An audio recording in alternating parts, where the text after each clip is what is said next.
Fala, meu povo! Então, chegamos com mais um vídeo, mais uma história. Infelizmente, dessa vez, não só é uma história, como também é uma denúncia. Nós vamos mostrar aqui o sofrimento do povo Rohingya, que é um povo que representa ali 1,5 milhão a 3 milhões de pessoas e hoje estão sem lugar no mundo, não tem para onde ir e formam o maior campo de refugiados do planeta Terra. Um assunto não muito explorado pela mídia, um assunto que fica ali no subterrâneo das grandes informações, mas é muito importante, é uma denúncia que eu estou fazendo para esse povo que merece ajuda. Antes de começarmos o nosso assunto, vou pedir para vocês que vocês sigam o nosso canal, se inscreva aí, dá um like aí no vídeo e nos ajude a promover cada vez mais conhecimento como esse assunto de hoje, que é tão importante, tem muitas crianças envolvidas nessa tragédia.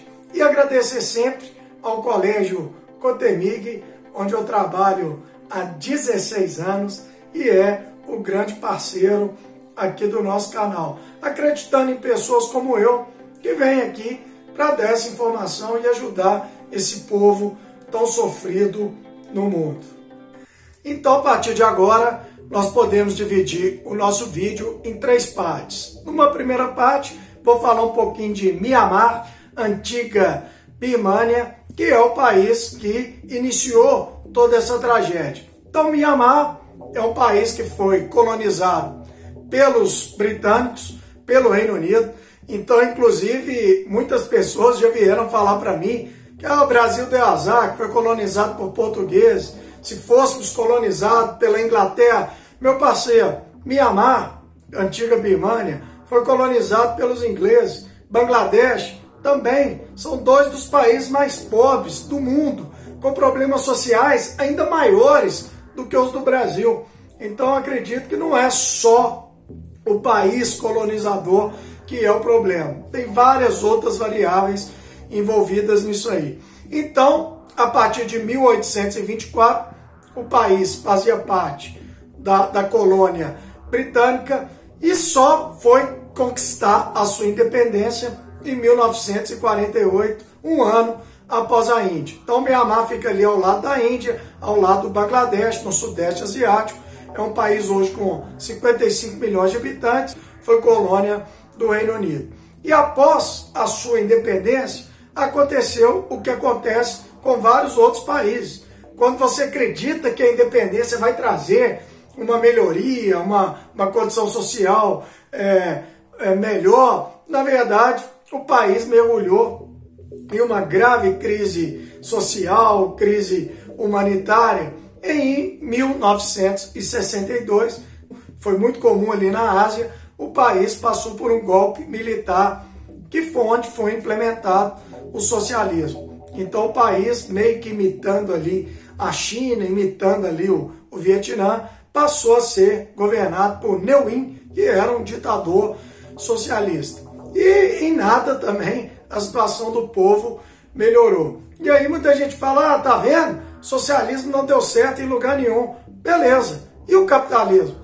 Será que o capitalismo em Mianmar, na antiga Birmânia, ele havia dado certo? Também não. Então essa questão de capitalismo, socialismo, eu acho que não é também só isso, não é simplesmente isso. Eu acho que passa muito também por um pensamento mais coletivo, um pensamento mais humano, ter amor mesmo pelo povo, pelas classes mais baixas, e não simplesmente ficar focado numa ideologia que, na minha opinião, nenhuma das duas deram certo até agora no planeta Terra. Então a gente busca aqui apoiar, né, que o mundo seja capitalista, mas um capitalismo mais humano, um capitalismo mais social, um capitalismo mais includente e não excludente. E na segunda parte do nosso vídeo, nós vamos focar aqui numa figura central do país, que é a Aung San Suu Kyi, que é uma mulher que foi, inclusive, ganhadora do Prêmio Nobel da Paz. Uma coisa assim impressionante, foi tida como uma das filhas de Gandhi, metaforicamente falando. Enfim, Então ela nasceu em 1945, ela é filha de um militar, Aung San, que foi um dos criadores da Birmânia, que agora se chama Mianmar. Ele, inclusive, foi um dos ícones da independência do país. Ela teve formação na Índia, na Universidade de Delhi, em Oxford, na Inglaterra, trabalhou na ONU. Então é uma mulher de uma visão mais global, mais moderna. E aí, durante a década de 80, na Birmânia, ainda socialista, ainda ditatorial, no estilo ali meio chinês, meio vietnamita, ela liderou uma campanha pró-democracia e começou a se tornar líder pró-democrática do país. E aí, os militares, em 1990, após uma enorme pressão internacional, eles resolveram realizar uma reeleição. E o partido da Aung San, ele venceu com 81% dos votos. Sinal de que realmente a ditadura ela não era muito bem vista e a moça, a mulher, ela era muito querida pela população. Os militares, eles não só não aceitaram essas eleições, que vieram após as revoltas de 1988, inclusive se chama Revolta 8888, que pressionaram os militares a caminhar em prol da democracia. Então, em 1990, eles não só não aceitaram as eleições, como mandaram prender a Aung San. Então, ela ficou em prisão praticamente 20 anos em prisão domiciliar. E aí, em 1991, ela ganhou o Nobel da Paz justamente por estar presa de forma domiciliar e ainda assim ser um ícone da liberdade, da democracia em Mianmar. Então, em 2010, enfim, os militares resolvem sair do poder, inclusive o partido da Aung San, que é um partido que se chama Liga Nacional para a Democracia.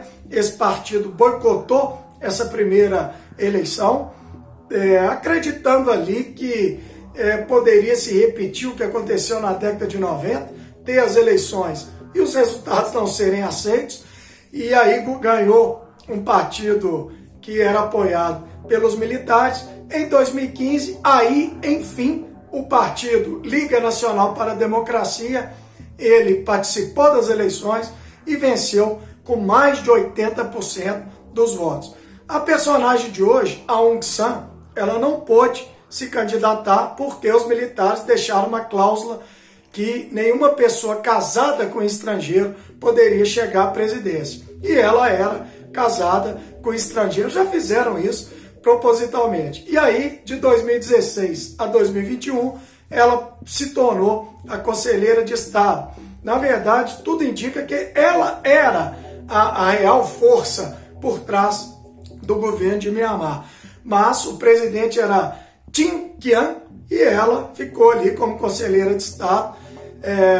Mas tudo indica que ela é que dava realmente as ordens, não podendo exercer a presidência por uma cláusula na Constituição do país. E aí nós chegamos, enfim, na história do povo Rohingya, que é um povo que habita o estado de Rakhine, o segundo mais pobre de Mianmar. Esse povo vive ali há dezenas de anos. Na verdade, tudo indica, segundo a história, que eles foram trazidos de Bangladesh para Mianmar como mão de obra barata, lá quando a Inglaterra era a colonizadora da região. Você vê como a colonização deixa sequelas muito graves. Por quê? Porque o povo Rohingya é um povo muçulmano, provavelmente de origem de Bangladesh, de origem bangalesa, e é um povo que vive em um país que é majoritariamente budista, é um país 70% budista. Então é uma minoria muçulmana em um país budista. E eu fiquei muito impressionado quando eu fui pesquisar. O budismo é uma religião extremamente pacífica, uma religião que prega a paz não só interna, como também externa, mas o budismo também tem fundamentalistas, principalmente nos templos, que são contra o povo Rohingya. Eles acham que os Rohingyas são uma ameaça ao budismo em Mianmar. Então esse povo sempre foi perseguido, nunca pôde casar oficialmente, viajar, ter imóveis. Então eles nunca foram considerados cidadãos de Mianmar. Então é um povo que vive em Mianmar, antiga Birmânia, mas não são considerados cidadãos. A maioria deles sequer tem identidade. Então eles são considerados como se fossem cidadãos de Bangladesh que estão em Mianmar. Então eles são considerados estrangeiros, mesmo vivendo ali desde o século XIX, uma coisa assim surreal. Então as lideranças de Mianmar nunca quiseram abraçar esse povo como cidadãos.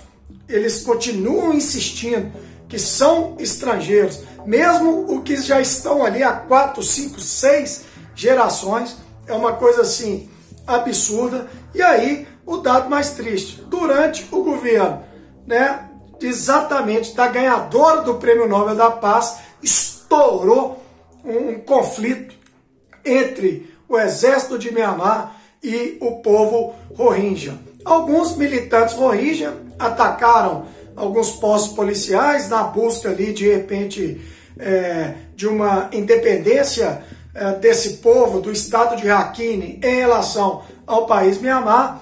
E aí você não pode, por uma militância de alguns, atacar um povo inteiro. E o governo de Mianmar atacou brutalmente a população Rohingya, mesmo tendo como líder uma Prêmio Nobel da Paz. Então a imagem dela ficou extremamente deteriorada mundialmente falando. Ela fez muito pouco por essa minoria enquanto estava na liderança do país. Então 1.200.000 Rohingyas fugiram das suas casas, fugindo de estupros, de mortes, de assassinatos, de execuções.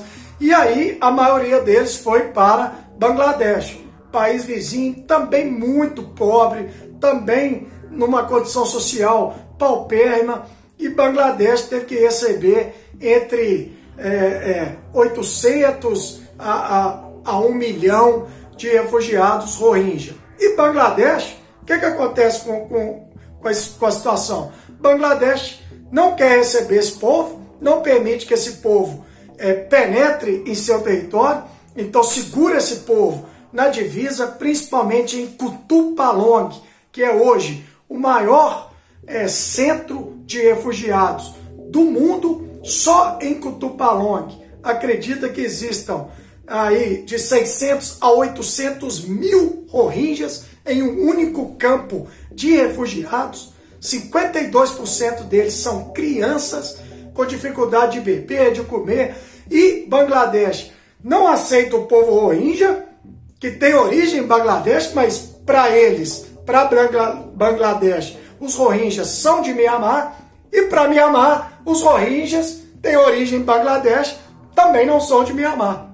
Então Bangladesh quer devolver o povo e Mianmar não aceita. Então eles estão ali numa divisa, né? São descendentes de bangaleses, mas não são aceitos por Bangladesh, que quer devolvê-los para Mianmar, que há muitos anos, há muitas décadas, não considera esse povo cidadãos do seu próprio país. Então é um povo que vem sofrendo muito, precisa de muita ajuda, e vídeos como esse precisam circular pelo mundo, porque muitas crianças, eu acabei de ter um filho agora, imagino que é o sofrimento de uma criança que já nasce em um ambiente assim. Demorou? Com muita tristeza, eu me despeço aqui, esperando uma solução para esse povo. Fica com Deus todo mundo, abraço do Clebinho.